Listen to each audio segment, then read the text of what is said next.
I'll never forget that night.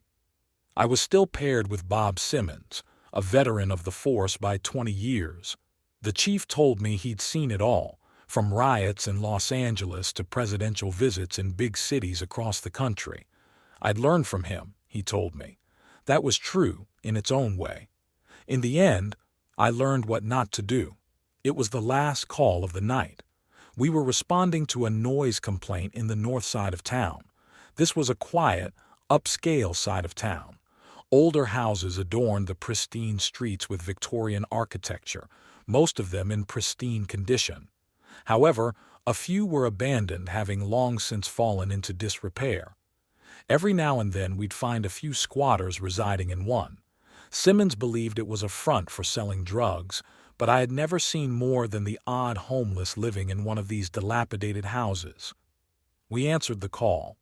A middle-aged woman in a bathroom met us in the driveway.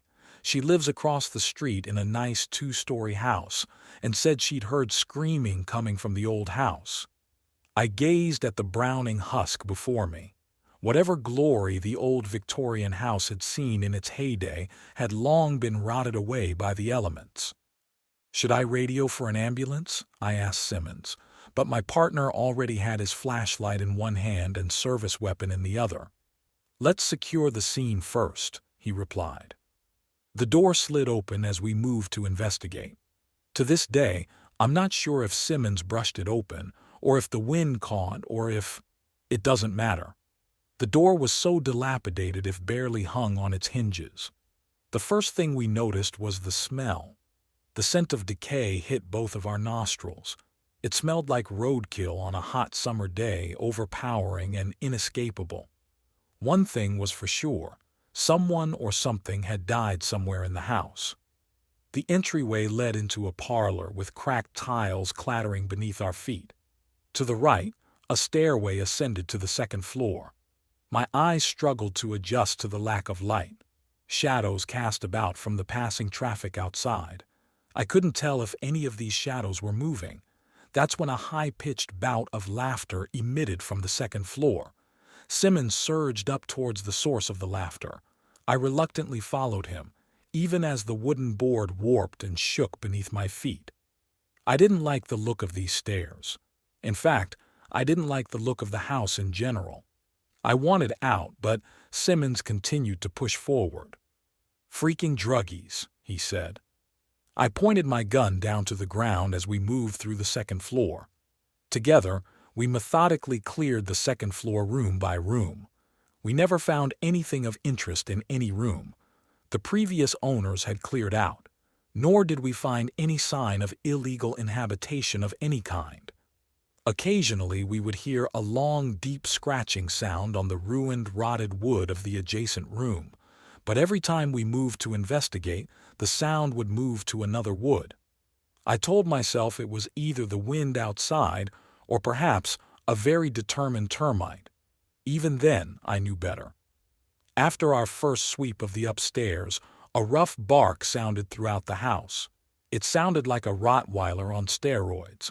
I sure as hell didn't want to see what made it, but Simmons practically charged down the stairs towards the sound with his sidearm drawn. "Should I call for animal control?" I asked, but he shook his head. I wasn't sure what animal control would be able to do for our phantom dog, but I didn't want to be stuck in this house with only Simmons any longer. We didn't find any animal, canine or otherwise, downstairs, but we did find a long, deep claw mark in the parlor wall. Even to this day, I shudder to think what could have made it. After we finished our sweep of the downstairs area, we heard the scream. It was high-pitched yet so deep and gravely, I don't know what could have made it. Either a man in deep pain or something else. It came from the basement. "Should we call for backup?" I asked, but Simmons didn't even dignify my question with an answer.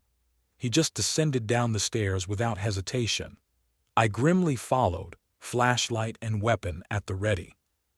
"Druggies," he said in a gruff voice. The basement area was a mess. Burnt papers covered the floor, but it was too dark to read them. The papers had been scorched beyond all recognition anyway. The scream sounded again. It's got to be a noise device of some kind, Simmons said, annoyed. He moved into the furthest bowel of the basement, with myself trailing behind him. I was sure it was going to be another dead end. There was nothing but shadows down here. Then one of the shadows moved. It turned towards us. We both leveled our flashlights at it. I expected to find a person, perhaps a homeless or even an addict down there. But this shadow remained blackness through and through. There was no substance to it beyond the darkness. It turned to us, and I swear, it smiled at us with a set of pearly white teeth and no other discernible features. It smiled again, right before it charged at us. Simmons unloaded his service weapon into that thing. I wasn't sticking around to see what happened. I grabbed Simmons by the collar and hauled ass out of there. We didn't stop running until we made it upstairs and back into the squad car.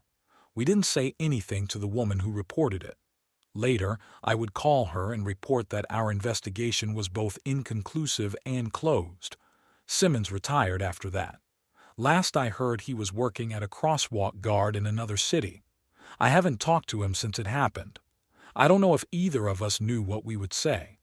I try to steer clear of the north side whenever I'm on duty, but sometimes, when I'm feeling particularly brave, I drive by where it all went down, and every time, I still see that shadow grinning at me from the basement window of that old brown house.